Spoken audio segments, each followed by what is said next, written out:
आज हम निर्दल खड़ा है क्योंकि हमारा नगरागढ़ विधानसभा में कोई डेवलप का काम नहीं हुआ। ठीक है, एक हमारा जो ग्राम है और नगरागढ़ विधानसभा से इस एसएलएमए से खड़ा है क्योंकि हमारा ज़मीन का पट्टा, मिनिमम वजेस, हॉस्पिटल का कोई काम नहीं हुआ है। तो बहुत सारा ऐसा विवाद है।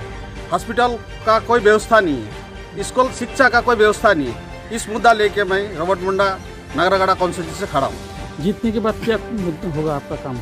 जीतने के बाद में मैं ज़मीन का पट्टा, पर्जा पट्टा का काम करूँगा, मिनिमम वजेस का काम करूँगा, शिक्षा का व्यवस्था, और जो हमारा भाई बहन सब खोला में जाके नहाते हैं उससे मैं समाधान करूँगा।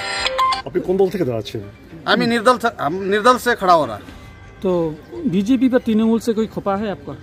हाँ, बीजेपी का मैं ब्लॉक प्रेसिडेंट था और अभी जो ब्लॉक प्रेसिडेंट जो पुना भेंगरा अभी जो बीजेपी का कैंडिडेट बना है, वो जब पंचायत इलेक्शन में उन्होंने बीजेपी से पार्टी से जीत के आके उन्होंने टीएमसी में अपना बीबी को प्रधान बनाने के लिए चला गया था। फिर कुछ दिन बाद में फिर बीजेपी में आके अभी वो एमएलए का टिकट लिया। अभी वो दल बदलू नेता है, उसको कौन वोट देगा? टीएमसी की कोई खप है? टीएमसी का जो नेता है, जो विधायक है, वो तो क्रेजी मैन है।